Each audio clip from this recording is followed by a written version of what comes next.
Hey, how's it going, Iota? Oh, right. So I felt the need to make this video today because I came across this YouTube short, and most YouTube shorts are rubbish, right? So I come across this YouTube short, and it's by a guy called, I think he's a PT or personal trainer. What's his name? I've written it down here. Felix Harder. Now, was that a joke name?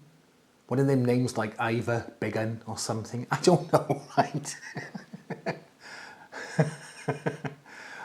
You know, Mike, Mr. and Mrs. Hunt's son, Mike, you know what I'm saying? It sounds like one of them joke names, Felix Harder. Get out of it. Anyway, so I come across this video about someone taking 10,000 IUs and it caused calcification on their hands. So just have a listen to this. So I found a post on Reddit of a guy who took 10,000 international units of vitamin D3 per day for years. Now, right, so first of all, he saw it on Reddit. Now there's a reliable source of medical information, isn't it? Reddit. It's a bit like the old, the bloke down the pub told me. Listen to this. If you eat too many apples, your toenails will fall off. Who told you that nonsense? A bloke down the pub.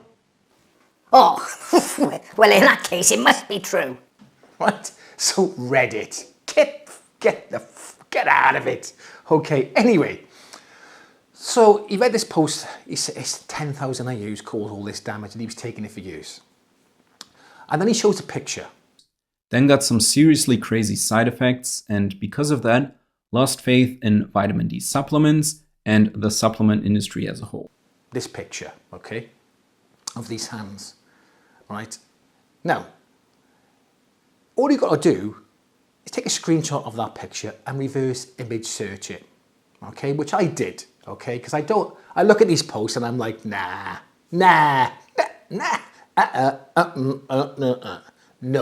okay. So I took a screenshot, reversed image searched it on Google, and this is what I found. So the picture is is the hands of an elderly female with tumoral calcinosis. And this is a gene mutation that causes the body to make too much phosphorus. And it causes that soft tissue calcification. So this picture has nothing to do, first of all, it's an elderly woman, not a guy, right? And it has nothing to do with taking too much vitamin D, okay? It's got nothing to do with it at all, because it's complete bullshit. This guy is just doing this video for clicks, okay? For clicks and likes and views, right? Because he wants a bit of wonga, doesn't he? Right? He wants the attention. Please give me attention. So, is it possible he could have OD'd on vitamin D? Well, quite possible. Look, if you're taking 10,000 IUs of vitamin D every day for years, that means he was taking it through the summer months as well. Now, I don't know where he's from or what, it doesn't say where this guy's from, but if he's pasty white like me, you're going to absorb a lot of vitamin D in the summer, aren't you? So if you're taking 10,000 IUs for years, through the summer months, and you're out in the sun working in the sun, then potentially you are going to overdose on vitamin C. You take a bit more in the winter and less in the summer. Duh, okay? Unless you live in Alaska, but it's another story. And saying he's lost faith in the vitamin D industry and the supplement industry is just stupid because he's done it to himself. It's like me leaving my handbrake off on a hill and out of gear and it running down the hill and going off a cliff, and I lose faith in the car industry. Just daft, okay?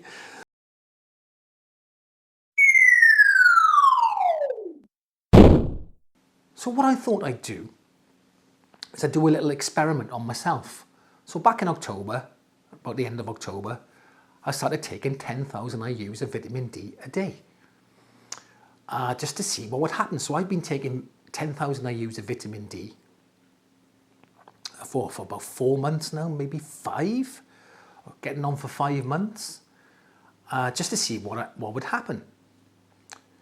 Now, the thing is though, like I said, I'm quite pale. I'm a pasty white guy, okay? I don't have a lot of fat on me. I have a low body fat count, so a percentage I should say. And so if you're carrying a bit of timber, if you're, a bit portly, you're carrying a bit extra, fat actually slows down the absorption or stops vitamin D absorbing, so you've got to take a bit more. And obviously if you're darker skinned, then you've got to take a bit more as well. Anyway, right, so what I've done, I've bought a vitamin D test that you can buy online. I bought it from a place called Superdrug. It's a pharmacy type place in the UK, okay? And I can do a blood test, send it off, and they can send me back my vitamin D levels. So obviously, I could get calcification of my joints. Right. So I want to see if what my levels are. Are they too high? Am I overdosing on vitamin D? Well, I want to get this sample sent off, get the results, and let you know at the end of the video.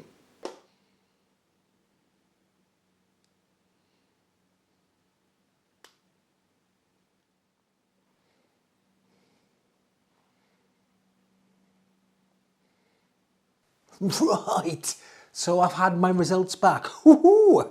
Now, a little bit higher than what I thought they'd be. Now, considering I took these all the way through the winter months, pretty much October to end of March, my results come back at 200 nanomoles per litre.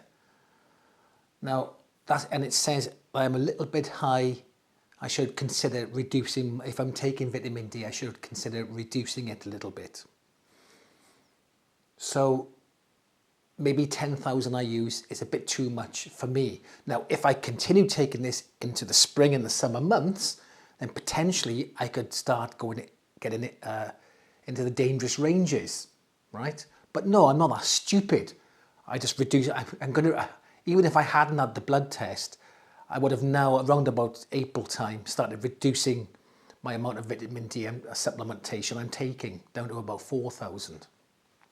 Anyway, so I was curious to what the level should be in nanomoles per litre. We measure in nanomoles per litre in the UK. And I got this chart off PubMed. Now, I don't know how reliable PubMed is, but I'm pretty confident that is more reliable than Reddit. Okay, so if you have a look at this chart, so optimal levels are in nanomoles per litre is 100 to 150. Increased levels are 150 to 250, which is the range I'm in. So I got increased levels. Overdose is above 250. And intoxication is above 375 nanomoles per litre. So you can see I'm not even anywhere close still to get into the intoxication levels. But what I think I'll do next winter is maybe take about 6,000. So look, this is not an exact maths, right? So if I'm taking 10,000, I got to 200 in 4 months. Potentially, if I took 5,000, sorry, did I say 1000 or 10,000? I can't remember. If I take 10,000 IUs and I got to 200 nanomoles per litre, if I take 5,000, then that should get me around about 100 nanomoles per litre. I mean, again, it's not exact, is it? So if I take 6,000 or 7,000, I should be around about the 150 mark. Look, let's be realistic now, though. The only really way to know is to have a blood test done. So, I mean, you can pay for it like me. I think it was £36, but doctors should be given this test routinely, I think, okay, just to check if your vitamin D levels are okay, but they're not. So nag your doctors, you don't have to pay anything. But it is quite difficult to get an appointment in the UK at the moment, and to get them to take a vitamin D blood test, nigh on impossible, probably, I don't know. Anyway, let me know what you think in the comment section, and I'll catch you in the next one.